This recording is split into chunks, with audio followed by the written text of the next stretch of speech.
Pernah kepikiran gak sih ada satu kekuatan kayaknya tersembunyi gitu, tapi ternyata ngatur hampir semua hal di sekitar kita. Mulai dari mesin uap pertama sampai cara tubuh kita ngejaga suhu biar tetap stabil, ada satu prinsip elegan yang diam-diam bekerja. Hari ini kita bakal bongkar rahasia umpan balik atau feedback, sebuah ide yang kelihatannya simple tapi punya kekuatan super yang membentuk dunia kita. Oke, kita mulai dengan teka-teki nih. Coba deh, apa coba persamaannya dari tiga hal yang kelihatannya beda banget ini?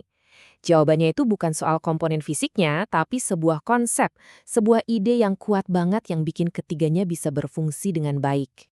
Dan jawabannya adalah umpan balik. Inilah salah satu contoh paling awal dan paling dahsyat. Mesin uap buatan Watt ini pakai mekanisme cerdas yang disebut governor, buat ngatur kecepatannya sendiri. Jadi, pas mesinnya jalan terlalu kencang, si governor ini bakal otomatis ngurangin pasokan uap. Pas mesinnya melambat, dia nambahin lagi.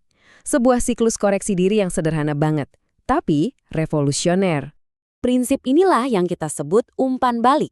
Dan intinya tuh, ya ini, sebuah siklus atau loop, siklus tak terlihat yang terus-menerus terjadi di sekitar kita, bahkan di dalam diri kita. Jadi, umpan balik itu apaan sih sebenarnya? Gampangnya gini deh, umpan balik itu terjadi pas sebuah sistem terhubung dalam siklus tertutup. Maksudnya, output atau hasil dari satu bagian balik lagi jadi input buat bagian lainnya. Jadi kayak rantai sebab akibat yang muter terus.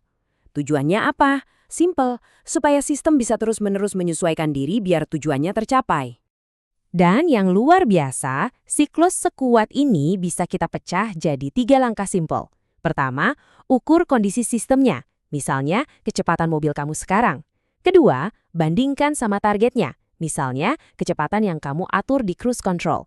Ketiga, bertindak buat benerin kalau ada selisih, nambah atau ngurangin gas. Ukur, bandingkan, bertindak.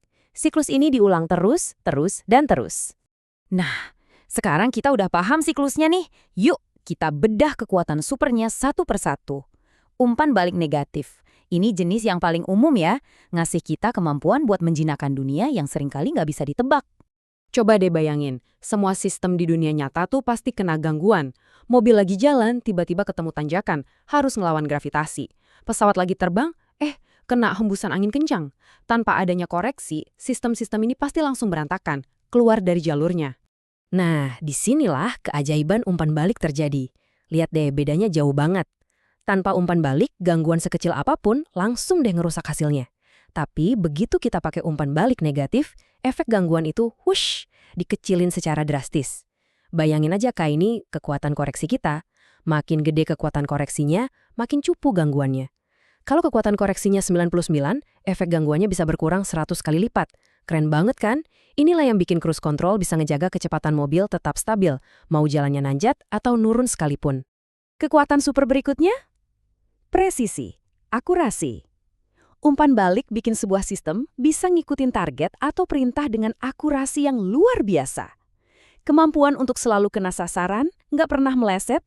Di dunia engineering, ini tuh namanya masalah servo.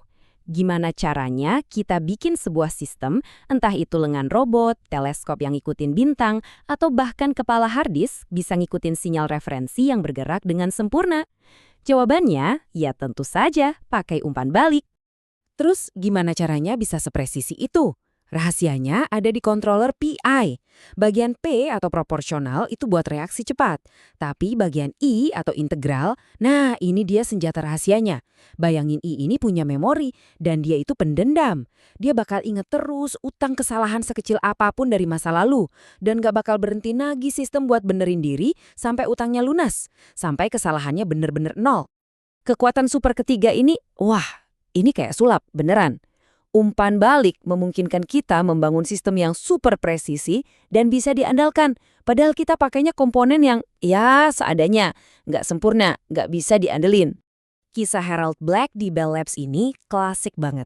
Dulu di tahun 1920-an, satu-satunya cara buat muatin sinyal telepon itu pakai tabung vakum.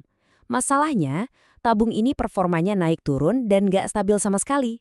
Nah, daripada pusing-pusing bikin tabung yang lebih bagus, Black malah punya ide brilian. Dia bungkus aja tabung yang jelek itu pakai siklus umpan balik negatif yang kuat. Dan hasilnya, transformasinya gila banget. Tadinya komponennya acak-acakan, nggak bisa diandalin, begitu loopnya ditutup, boom! Keseluruhan sistemnya jadi super lurus, stabil, dan presisi. Performanya jadi nggak tergantung lagi sama komponen jelek di dalamnya, tapi justru sama desain siklus umpan baliknya. Ini jadi prinsip dasar di dunia rekayasa modern. Oke, dari tadi kita udah ngomongin si pahlawannya nih, umpan balik negatif yang bikin semuanya stabil. Tapi setiap pahlawan kan punya kembaran yang, kadang berbahaya. Yuk kita kenalan sama sisi lain dari umpan balik. Pertanyaannya simpel aja. Gimana kalau bukannya ngurangin kesalahan, sistemnya malah justru memperkuat kesalahan itu? Apa yang terjadi kalau kita balik tandanya di dalam siklus umpan balik? Nah, inilah yang namanya umpan balik positif. Kalau umpan balik negatif, itu tugasnya melawan perubahan, biar stabil. Umpan balik positif malah kebalikannya. Dia memperkuat perubahan.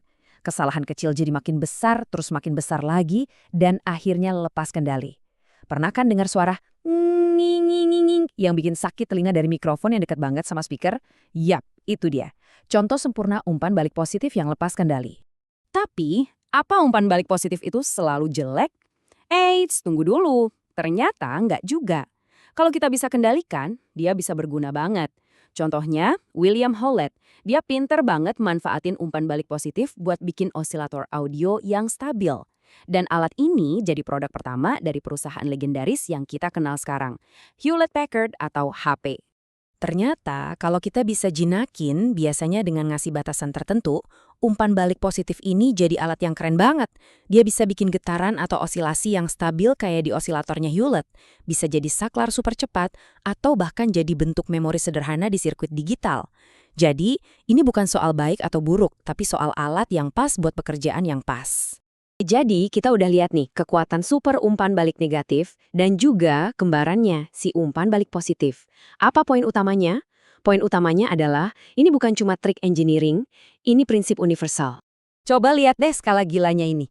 Jaringan listrik yang nyambungin satu benua ini adalah salah satu sistem umpan balik terbesar buatan manusia. Frekuensi listrik di rumah kamu itu dijaga biar tetap konstan lewat ribuan siklus umpan balik yang terus-menerus mengukur, membandingkan, dan bertindak setiap detik buat nyimbangin pasokan dan permintaan di seluruh Eropa. Prinsip yang sama persis ada di mana-mana. Di dalam biologi, buat ngatur semuanya dari gen sampai suhu tubuh kita. Di alam liar, ada di siklus populasi predator dan mangsanya. Di ekonomi, buat menstabilkan harga.